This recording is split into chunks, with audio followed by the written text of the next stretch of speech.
Barang siapa menemui Allah dan ia dalam keadaan wara, maka Allah akan memberinya seluruh pahala Islam. Artinya sewaktu dia menghindari hal-hal yang diharamkan oleh Allah, sewaktu dia menghindari hal-hal yang tidak jelas halal haramnya, di situ dia mati, dia mendapatkan seluruh pahala Islam.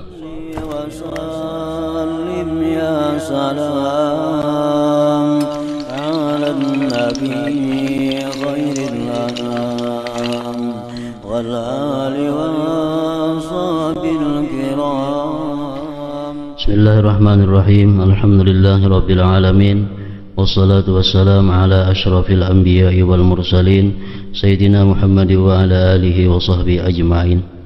Qala al-musannif al-imam al-habib al-allamah Ahmad bin Zain bin Alawi al-Habsyi rahimahullah, wa qad warada 'anil nabi sallallahu alaihi wasallam khairu dinikum al-wara', wa warada anhu alaihi salatu wassalam man laqiyallaha wari'a a'tahu Allah thawabal islam kullih.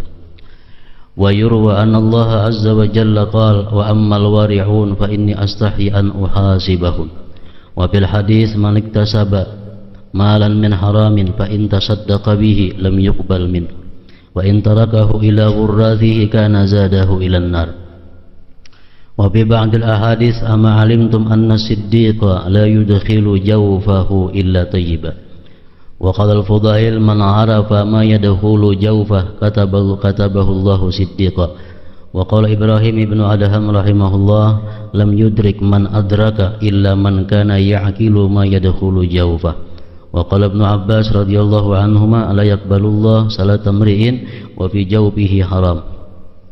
وقال سهل التستاري رحمه الله من أحب أن يكاشف بآيات الصديقين فلا يأكل إلا حلالا ولا يعمل إلا بسنة أو ضرورة ولا يبلغ العبد حقيقة الإيمان حتى تكون فيه 4 خصال: أداء الفرائض بالسنة وأكل الحلال بالورع واجتناب المنهي بالظاهر والباطن والصبر على ذلك إلى الموت ومن أكل الحرام أصد جوارحه شاء أم أبى علم أو لم يعلم إلى آخر.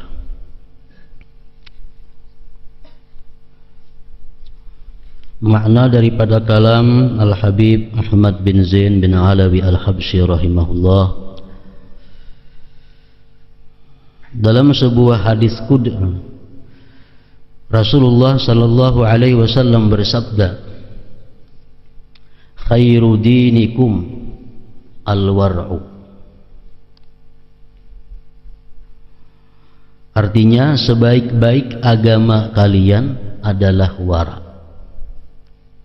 Maksudnya sebaik-baik amalan, sebaik-baik pekerjaan yang ada di dalam agama itu adalah amalan atau pekerjaan wara. Karena wara sudah kita ketahui, maksudnya wara itu adalah menjauhi segala yang diharamkan dan hal-hal yang syubhat.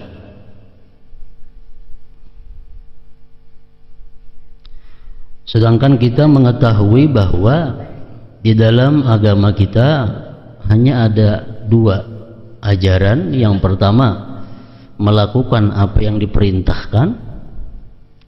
Yang kedua, meninggalkan apa-apa yang diharamkan.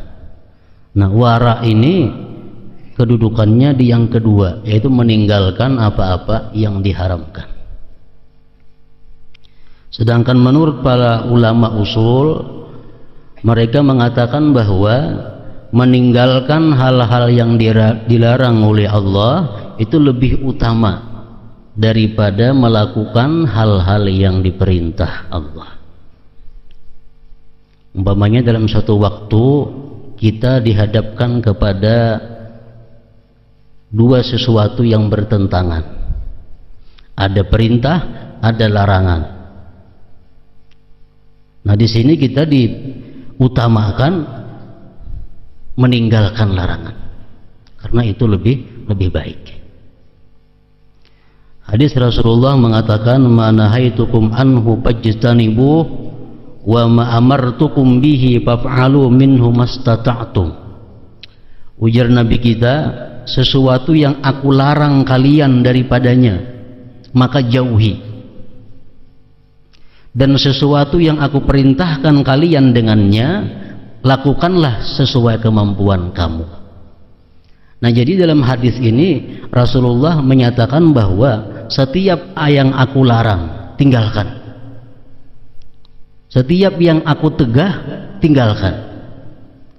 Sedangkan perintah, apa-apa yang aku perintahkan, lakukan sesuai kemampuan.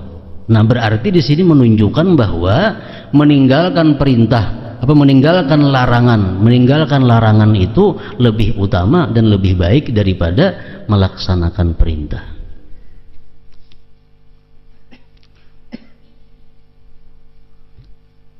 Kaidah yang demikian, bahwa meninggalkan larangan lebih utama daripada melaksanakan perintah, itu satu kaidah.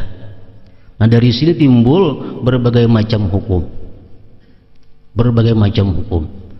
Contohnya, kita ada undangan, ada saruan. Menghadiri saruan itu hukumnya apa? Sunat. Kalau saruan biasa. Kalau menghadiri saruan walimah perkawinan, hukumnya adalah wajib. Nah, ini perintah. Sekarang kita ada seruan untuk menghadiri walimah. Walimah ini lain akad nikah. Walimah ini sesudah akad nikah. Kalau kita menghadiri saruan akad nikah, itu sunat. Nah, karena menghadiri resepsinya, nah itu nang wajib. Jadi jangan terbalik, dikira kita nang menghadiri akad nikah itu nang wajib, padahal itu ada. Nang wajib itu menghadiri acara ba'aruhan sesudah akad nikah. Seorang malam nikah, siang ba'aruhan, nah menghadiri siangnya itu wajib. Jadi ada seruan walimah perkawinan, diperintahkan kita wajib menghadiri. Tapi kita mengetahui di tempat walimah itu ada hal-hal yang munkar. Hal-hal yang munkar.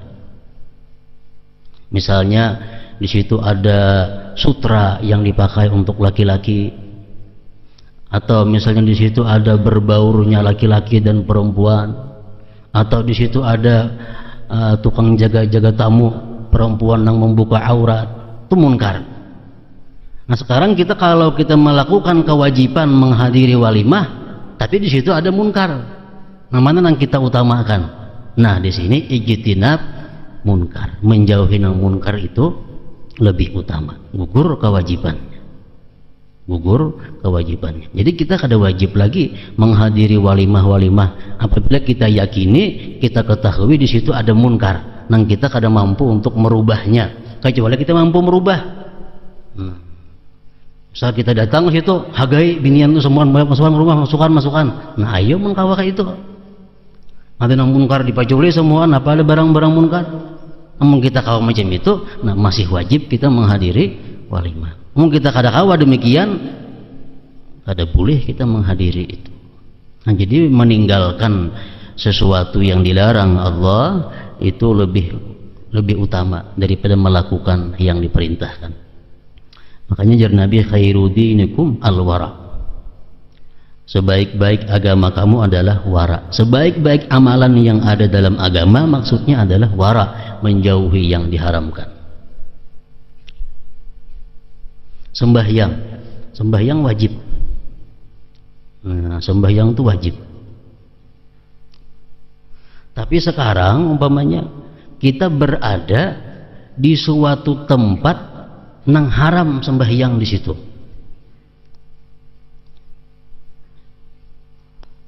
Sembahyang sampai waktunya wajib kita lakukan. Tapi kita berada di tempat nang di situ haram sembahyang. Kalau kita keluar dari tempat ini, sembahyang keluar waktu. Kalau kita sembahyang di sini, kada diizinkan oleh ampunnya. Nah, kayak apa? Nah, kita diwajibkan meninggalkan tempat itu, karena sembahyang di tempat nang boleh walaupun sudah di luar waktunya. Nah, Jadi artinya apa? Meninggalkan yang dilarang itu lebih utama. Khairu dinikum al-wara. Dan pahalanya pun, pahala kita menghindari sesuatu nang munkar itu jauh lebih besar daripada pahala melakukan yang diperintah Allah. Kita mampu menahan diri sehingga kita bisa meninggalkan yang dilarang, itu pahalanya lebih besar daripada kita melakukan satu perintah Allah Subhanahu wa ta'ala. Umpamanya kita ditawari sesuatu yang haram, ini kan hendaklah modal mengenali usaha, nanti duitnya, cuma duitnya berbunga. Nah, lalu kita punya ilmu, kita punya iman, kita tolak. Ada bisa aku ada hendak duit berbunga itu, aku cukup biar ada nih aja. Nah pahalanya itu luar biasa ganalnya. Bukan main pahalanya itu. Pahala kita mampu menolak sesuatu yang munkar yang ditawarkan kepada kita. Khairu dinikum al-wara. Demikian pula halnya kita mampu menolak ajakan-ajakan maksiat lain. Mampu menolak ajakan-ajakan maksiat. Khairu dinikum al-wara. Man laqiyallaha wari'an a'tahu Allah thawabal Islam kullih. Barang siapa menemui Allah dan ia dalam keadaan wara, maka Allah akan memberinya seluruh pahala Islam. Artinya sewaktu dia menghindari hal-hal yang diharamkan oleh Allah, sewaktu dia menghindari hal-hal yang tidak jelas halal haramnya, di situ dia mati, dia mendapatkan seluruh pahala Islam. Barang siapa menemui Allah dan dia dalam keadaan wara, maka Allah akan memberinya seluruh pahala Islam. Dalam sebuah hadis qudsi disebutkan, wa ammal wari'un fa inni astahi an uhasibahum. Sesungguhnya aku malu untuk menghisap, memperhitungkan amal orang-orang yang wara itu. Dalam hadis lain disebutkan, manik tasaba malan min haramin fa in tasaddaqa bihi lam yuqbal minhu wa in tarakahu ila wurrathihi kana zadahu ilan nar. Barang siapa mencari harta dari usaha yang haram, maka jika dia bersedekah dengannya tidak akan diterima, dan jika ia wariskan akan menjadi bekalnya menuju neraka. Orang yang bersedekah, berwakafkah, memberi makani orang kah, tapi daripada harta yang haram, lam yuqbal min, ada diterima daripadanya. Nah kecuali orang yang berusaha haram ini tobat kepada Allah. Ini banyak kumpulan harta-harta yang haram, tobat kepada Allah, kembali tobat, otomatis harta yang haram ini mesti dikembalikan kepada pemiliknya. Sekarang pemiliknya ini kada tahu lagi di mana-mana. Pemiliknya kada ada di mana, kada tahu. Nah lalu duitnya ini nang inya yakini bahwa duitnya duit haram, inya sedekahkan ke sana kemari. Nah dengan niat pahalanya untuk mengampun duit ini, nah itu halal. Itu halal. Asal tobat. Amun jadi gawian, nah ini nang kada diterima. Ada dapat keuntungan yang haram bagi, ada keuntungan yang haram beri makane orang, nah ini sia-sia. Amunnya tobat, nah itu bagus.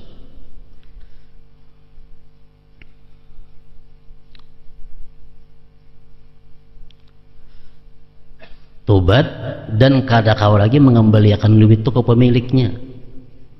Miliknya kada diketahui lagi di mana-mana orangnya. Nah itu ini digunakan duitnya untuk memberi makani orang, untuk maulah ini, maulah itu, kepentingan umat. Pahalanya sagan nang ampun duitnya itu. Nah ini halal dan berpahala itu.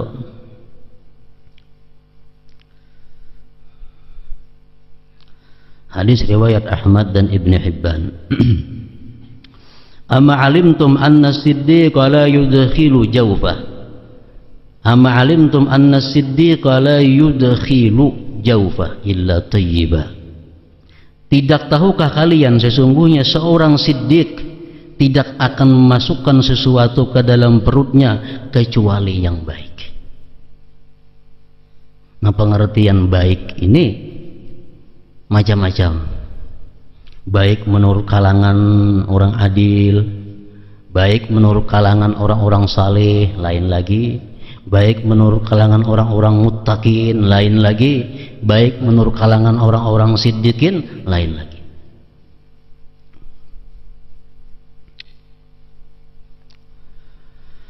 Al-Fudail rahimahullah berkata, barang siapa mengetahui apa yang masuk ke dalam perutnya, maka Allah mencatatnya sebagai seorang siddiq. Artinya ini meneliti apa-apa yang masuk dalam perutnya. Ada sembarang masukkan artinya ke dalam perutnya. Allah mencatat dia sebagai seorang siddiqin. Ibrahim bin Adham rahimahullah berkata, tidak seorang pun dapat mencapai kedudukan yang tinggi di sisi Allah kecuali orang yang mengetahui apa yang masuk ke dalam perutnya. Maksudnya adalah ada sembarang masuk ke dalam perutnya itu kecuali yang ia yakini halalnya. Ibnu Abbas radhiyallahu anhuma berkata, Allah tidak akan menerima salat seseorang yang di dalam perutnya terdapat sesuatu yang haram. Berapa hari Allah akan menerima? Menurut sebagian ulama 40 hari.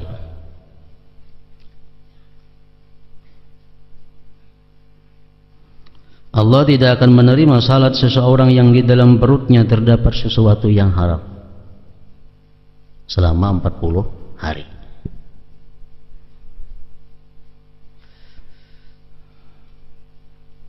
Ada hadis Nabi mengatakan, man akala haraman lam yuqbal minhu sarfan wala adla.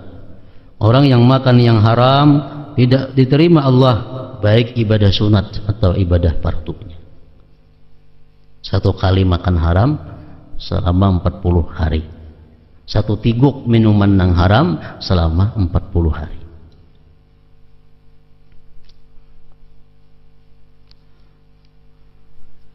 Dalam hadis lagi menyebutkan, man ishtara thawban bi asyrati darahima wa fi thamanihi dirhamun wa haramun lam yaqbalillah salatahu ma dama alaihi minhu syai'. Barang siapa membeli pakaian dengan harga 10 dirham, dalam harganya itu ada 1 dirham yang haram, Allah tidak menerima sembahyangnya selama ada pakaian itu di atas tubuhnya. Nah, ini hadis-hadis cukup untuk kita agar berhati-hati dalam hal makanan, pakaian, karena itu adalah alat kita, modal kita untuk beribadah kepada Allah Subhanahu wa taala.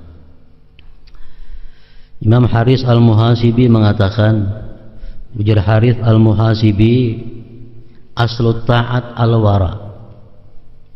Artinya pokok taat itu, dasar taat itu adalah wara. Artinya kalau kita taat kepada Allah tapi kada didasari takwa, ini sia-sia. Dasarnya taat itu takwa. Apa? Dasarnya taat itu adalah wara. Taat bisa bernilai di sisi Allah bila didasari takwara. Ibnu Umar mengatakan, lau sallaitum hatta takunu kal hanaya wa sumtum hatta takunu kal autar lam yuqbal dzalik minkum illa biwar'in hajiz. Jikalau kamu sembahyang, terus sembahyang sehingga kamu seperti busur panah, bungkuk, dan kamu puasa terus menerus sampai awak kamu, badan kamu seperti tali gambus, tali gitar, kurus, artinya lam yuqbal dzalika min tidak diterima yang demikian dari kamu, tidak diterima illa kecuali biwar'in hajiz, dengan wara. Nah, jadi pungkala, asal pokok pondasi taat itu adalah wara. Asal taat adalah wara. Wa aslul wara at-taqwa. Nah, Asalnya wara itu takwa. Wara kalau kada didasari oleh takwa, waraknya sia-sia pula. Orang tuh wara tapi kada didasari oleh takwa, waraknya sia-sia. Waraknya bisa kada ikhlas, waraknya bisa hanya sekedar untuk mencari nama, waraknya supaya hanya mungkin bisa untuk menarik perhatian orang. Ini warak yang kada didasari oleh takwa. Wa aslul wara at-taqwa. Pondasi warak itu mesti takwa. Itu perkataan Al-Imam Harith Al-Muhasibi. Sahal At-Tustari rahimahullah berkata, barang siapa ingin mengetahui tanda-tanda siddiqin, maka janganlah makan kecuali yang halal, dan tidak bekerja kecuali untuk mencukupi kebutuhan setahun, atau ketika berada dalam keadaan yang sangat mendesak. Dan seseorang tidak akan mencapai hakikat keimanan sebelum ia memiliki 4 sifat berikut: melaksanakan yang wajib sesuai sunnah,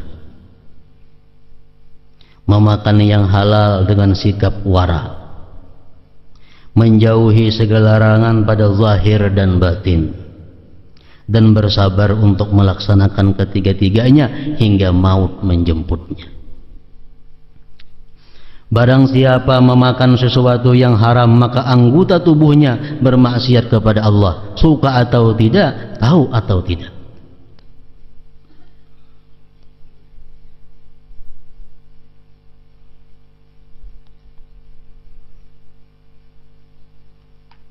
Jadi orang makan nang haram itu artinya mau kada mau, sadar atau kada sadar, anggota tubuhnya itu mengarah kepada yang haram pula.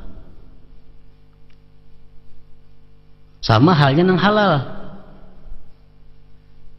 Man akalal halal arba'ina yawman nawwarallah qalbah wa ajra yanabi al-hikmah min qalbihi ala lisanih. Ini hadis Rasulullah.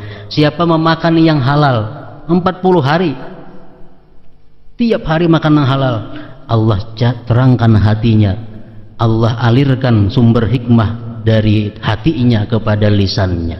Artinya apa? Orang yang makan harta yang halal itu hatinya bercahaya dan kata-katanya mengeluarkan hikmah, kata-katanya mengeluarkan ilmu.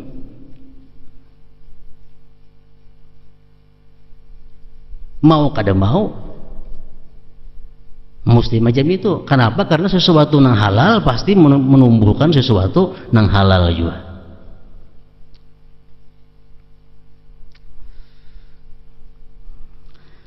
Tingkatan wara.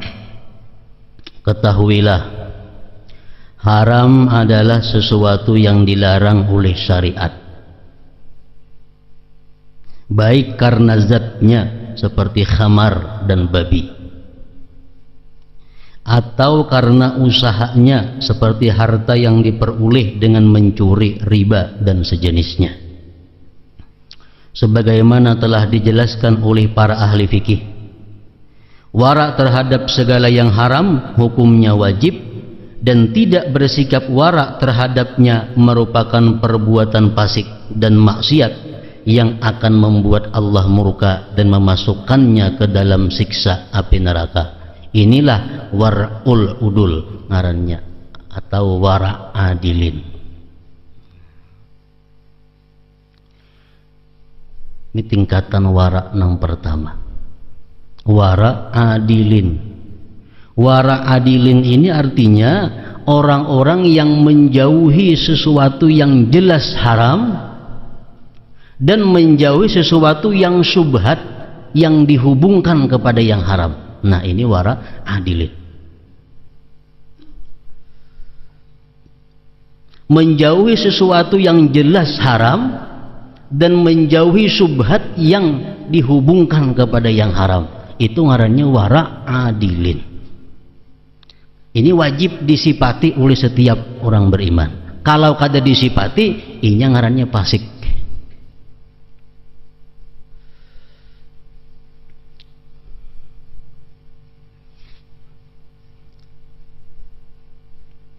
Contohnya, minggu dahulu orang menimbak burung lawan sinapang angin, timbaknya burung gugur, cari gugurnya pas ke sumur nang diisi banyu, burungnya gugur ke sumur mati. Kita kada tahu matinya, apakah mati karena lamas kah atau mati karena timbakan sinapang angin kah, kada tahu. Ini subhat nang dihubungkan kepada haram. Nah, ini wajib menjauhi. Kalau kita kada menjauhi ini, kita sudah fasik ngarannya. Kita kada wara adilin. Kada wara adilin. Contohnya lagi, orang yang sebagian besar hartanya berasal dari yang haram. Orang yang sebagian besar duitnya berasal dari yang haram. Nah, di situ ada tambahan sedikit yang halal. Sedikit yang halal. Misal nyampe isi duit 50 juta. Ini kali 50-nya duit haram. Dapat warisan ada 1 juta nang halal. Sedikit nang halal. Lalu orang ini hendak menyarui kita, wajib ditolak. Orang ini hendak memberi kita hadiah, wajib ditolak. Orang ini hendak menukari barang kita, wajib ditolak. Orang ini hendak menyiwa ampun kita, wajib ditolak. Kenapa? Karena ini orang subhat nang dihubungkan kepada yang haram. Subhat yang dihubungkan kepada yang haram. Menukar apa kalawan kita? Kita ada boleh juali. Kenapa? Karena orang ini sebagian besar hartanya haram, nah halalnya sedikit. Kalau kita melakukan muamalah dengan orang ini, melakukan muamalah artinya menerima pemberiannya, menolaki saruannya, menjuali tukarannya, menukari ampunnya, itu kita fasik. Karena keluar daripada wara adil.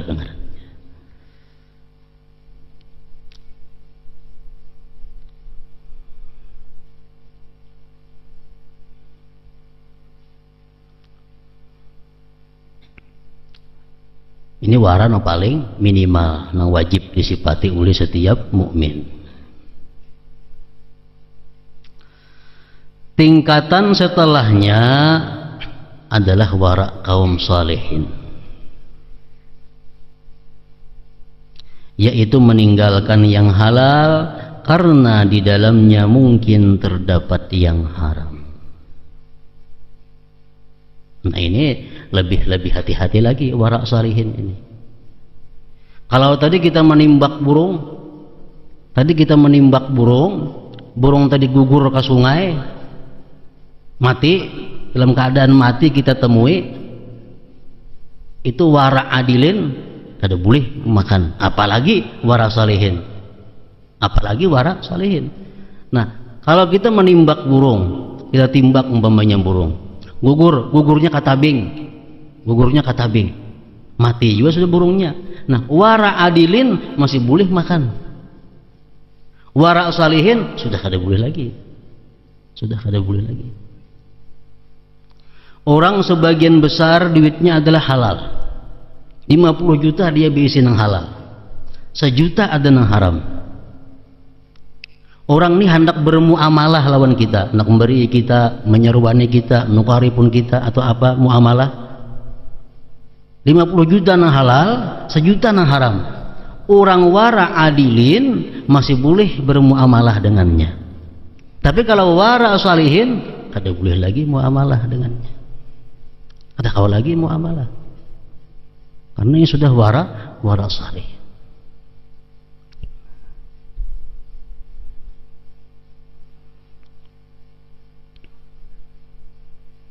50 juta nang halal, 1 juta ada nang haram. Orang wara adilin masih boleh aja bermuamalah lawan orang ini, berhubungan kerjasama usaha atau masih boleh. Tapi kalau wara salihin sudah kada kawal lagi. Kenapa? Karena ada haram walaupun sedikit. Nah, ini wara salih ngarannya.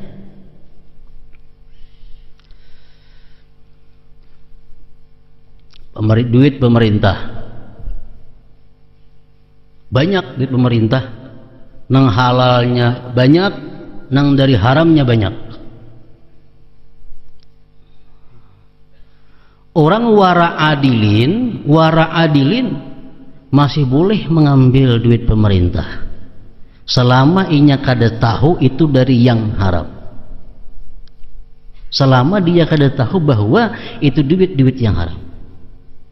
Jadi orang wara adilin ini boleh hanya jadi pegawai negeri, boleh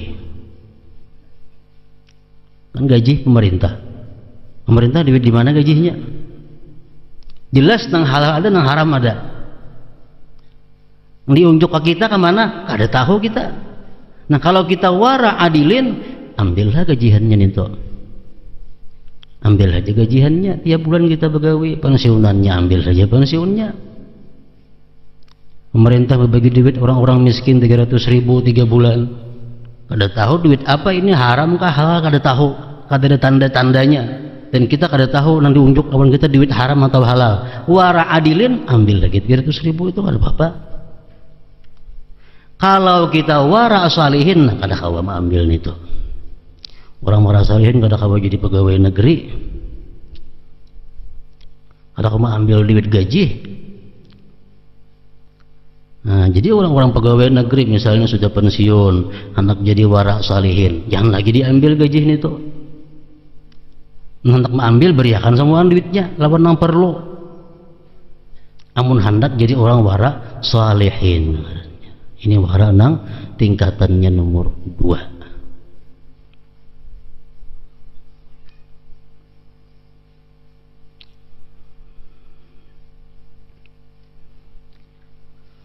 Nah itu sudah termasuk wara nang sunat ngarannya. Wara salihin ini wara nang sunat. Kalau wara adilin tadi wara nang wajib itu.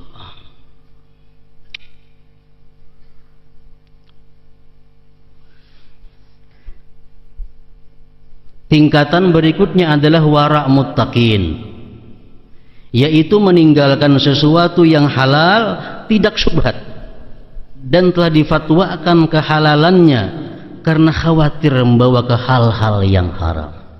Nah ini lebih berat lagi. Ini nyata sudah halal, nyata sudah halal. Tapi ini kalau aku ambil, bisa-bisa kena aku jadi maksiat, bisa-bisa. Nah, kalau kena membawa ke maksiat, itu baik kada usah. Padahal nyata halal. Nah kalau wara salihin itu ambil aja, kada apa-apa, kada merusak kewaraannya. Kalau wara salih, tapi kalau sudah wara muttaqin, sudah kada mau. Walaupun itu halal, jelas halal, tapi nya khawatir kalau itu diambil, kayaknya kalau ku macam-macam timbulan masalah, dia kada usah diambil. Nah ini wara muttaqin.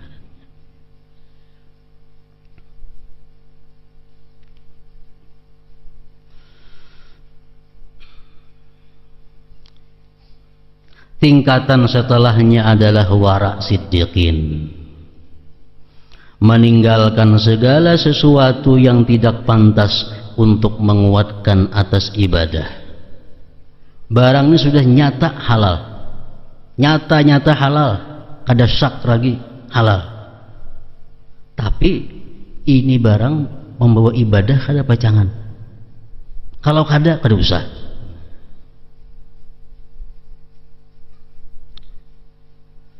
Sesuatu yang tidak pantas untuk menguatkan atas ibadah, sesuatu yang dikerjakan bukan karena Allah, dan segala yang diperoleh lewat perantara sesuatu yang makruh atau maksiat meskipun zatnya halal. Ini wara siddiqin.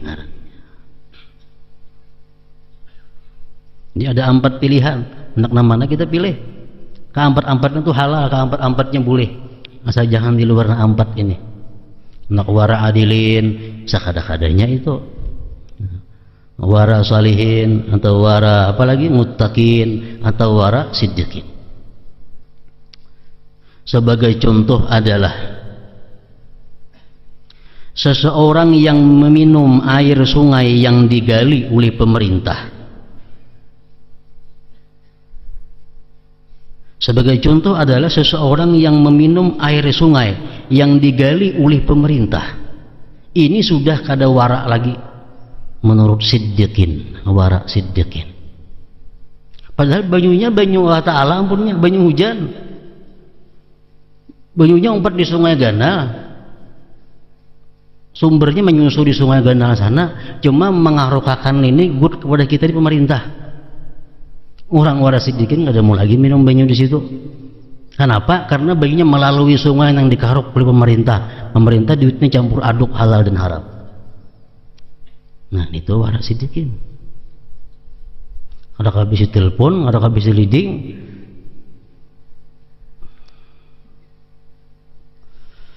Atau memakan anggur atau buah-buahan lainnya sama aja yang pengairannya berasal dari sungai orang yang zalim.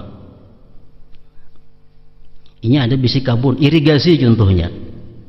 Irigasi itu kita kada langsung minum banyunya kada, tapi kita memakan bane baras nang diairi liwat irigasi. Kada mau juga. Karena banyu yang menyiram perumahanku liwat di sungai yang dikarok pemerintah. Sikap yang kedua ini lebih warak lagi dari yang pertama. Sebab anggur tumbuh dengan perantaraan air tersebut.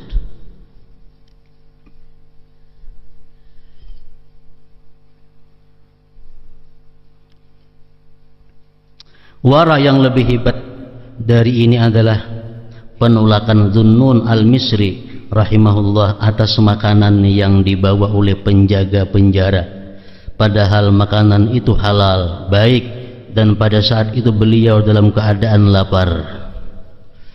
Tangan penjaga penjara tersebut tidaklah haram, tetapi tumbuh dari makanan yang haram.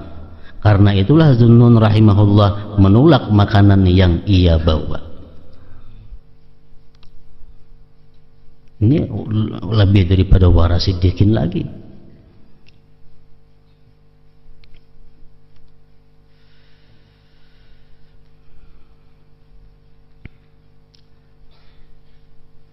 Inilah permulaan waras siddiqin, yaitu meninggalkan segala hal yang syubhat dan makruh.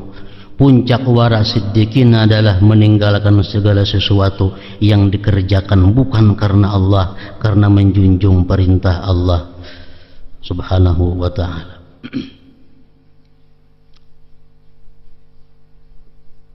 Abul Lais Samarkandi, pengarang kitab Tanbihul Ghafilin, mengatakan, ujar sidin warak tadi ada 4 tingkatan, dan masing-masing 4 itu kita bisa melihat cirinya, kita bisa melihat tandanya, sehingga dengan itu kita bisa mengetahui orang itu di warak mana kedudukannya.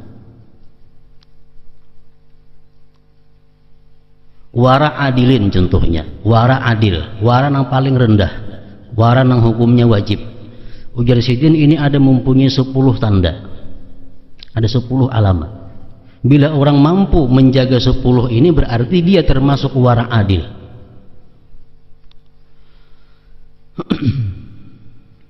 Yang pertama, ujar sidin hifdzul lisan anil ghibah, mampu menjaga mulutnya daripada mengumpat. Ini tandanya orang wara. Wara yang paling rendah, wara tinggi itu yang dikisahkan lagi.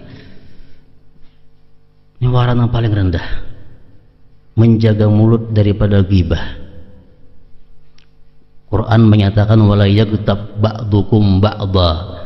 Ujar Quran, jangan saling menggibah.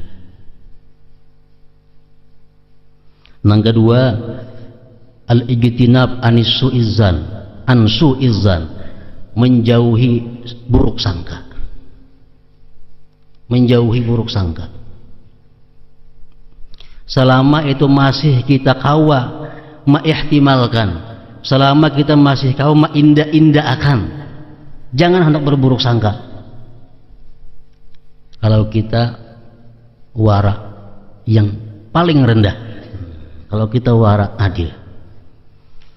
Menjadi Tuhan, ijtani bukatsiran minadh-dhann inna ba'dadh-dhann ismun. Jauhi sangka-sangka, karena sebagian sangka itu ada yang dosa, buruk sangka. Orang memakai jam tangan kuning, batu emas tuh, jangan disangka itu, karena kuning tuh mungkin aja kada emas.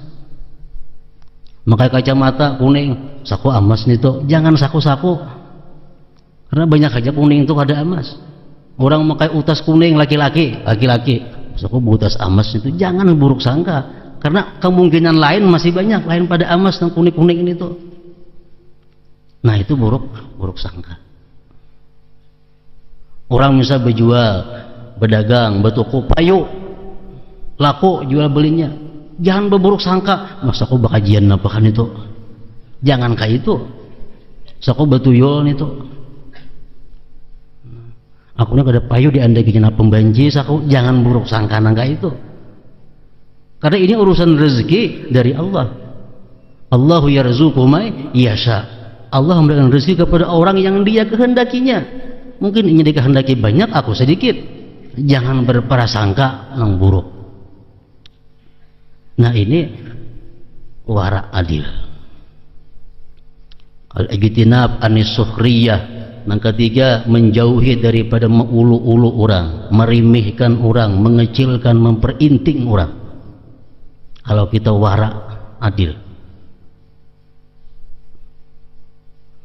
Al-Quran mengatakan la yaskhar qaumun min qaumin asa ayyakunu khairan minhum.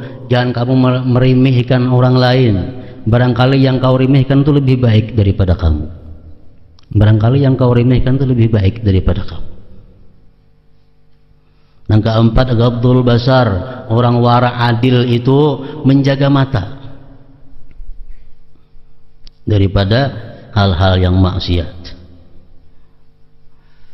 Yang kelima, sidqul lisan. Orang yang wara adil itu jujur kata-katanya, benar kata-katanya. Yang keenam, orang yang wara adil ay ya'rifa ni'matallah alaih. Dia kenal nikmat Allah atasnya, dia tahu nikmat Allah atasnya. Dengan demikian dia kadang mau ujub dengan dirinya. Yang ketujuh, orang-orang yang wara adil itu ayyum fi kamalahu fil haq. Dia menggunakan hartanya di jalan yang benar, di jalan yang benar.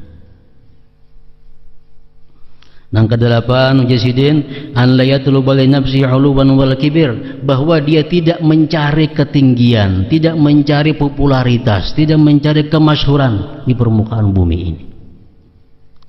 Nah, itu hal. Yang kesembilan, al-muhafazah 'ala salawatil khamas, memelihara sembahyang 5 waktu. Yang ke-10, al-istiqamah 'ala sunnah wal jamaah, tetap dalam sunnah wal jamaah. 10 tanda ini dimiliki oleh orang yang wara paling rendah.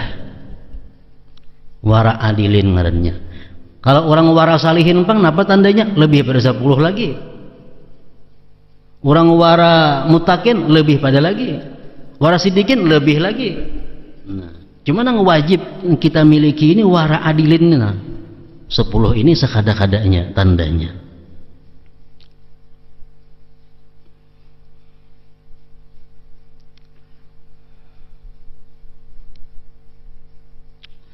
Allah Ta'ala berfirman, qulillah tsumma dzarhum fi khawdihim yal'abun. Katakanlah Allah, kemudian biarkanlah mereka bermain-main dalam kesesatan. Contoh wara muttaqin, ini apa huruf? Contoh wara muttaqin bacaannya.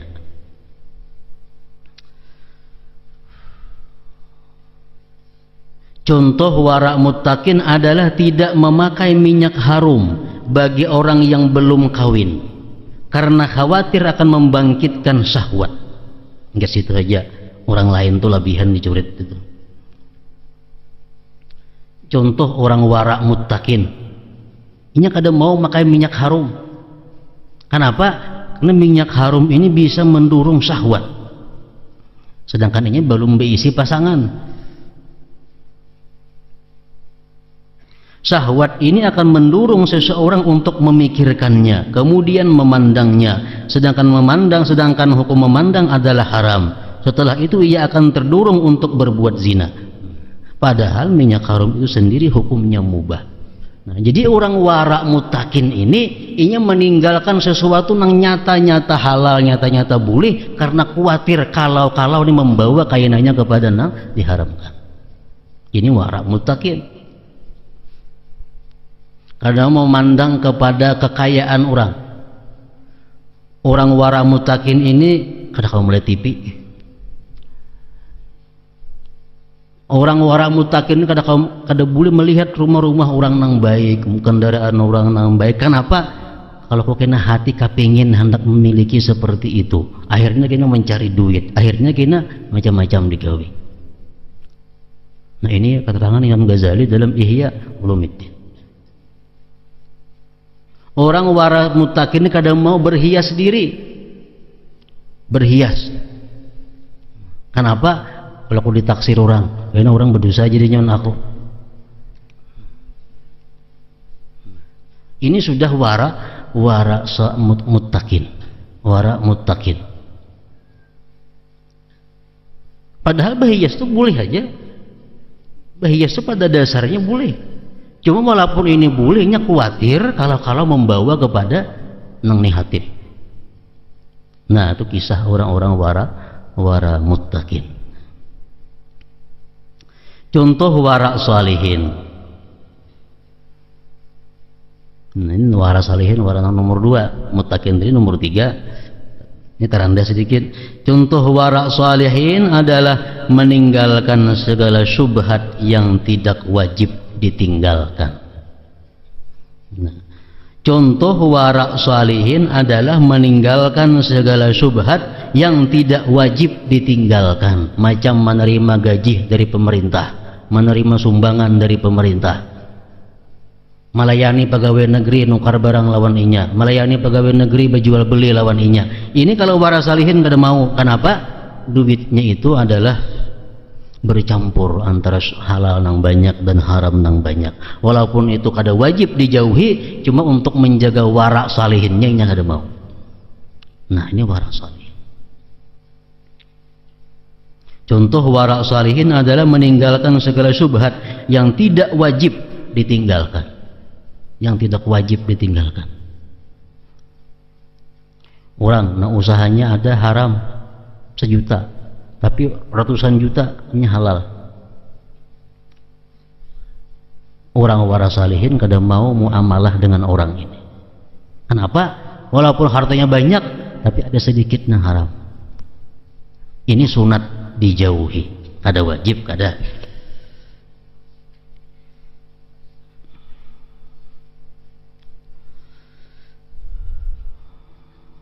Subhat yang wajib ditinggalkan itu, subhat yang wajib ditinggalkan itu dihubungkan dengan haram. Ya kayak tadi, orang nang bisi duit 1 juta nang halal, 5 juta nang haram.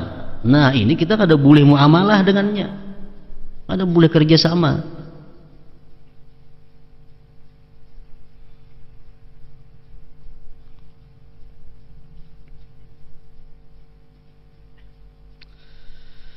Contoh syubhat yang wajib ditinggalkan adalah sesuatu yang asalnya memang haram dan diragukan kehalalannya, atau sesuatu yang asalnya halal tetapi diyakini keharamannya karena sesuatu sebab yang disebutkan oleh syara. Nah, ini syubhat yang digabungkan, dihukumkan kepada sesuatu yang haram. Jadi kita kalau mau ukur diri kita, kalau melihat diri kita sendiri, nah, di mana kita berandak kira-kira di wara nang mana? Jangan sampai talimbah daripada wara adilin ini. Jangan sampai gugur daripada wara adilin, gugurnya kepada fasikin, kepada orang fasik. Punya kawa kasalihin tadi, untung lagi nih tuh.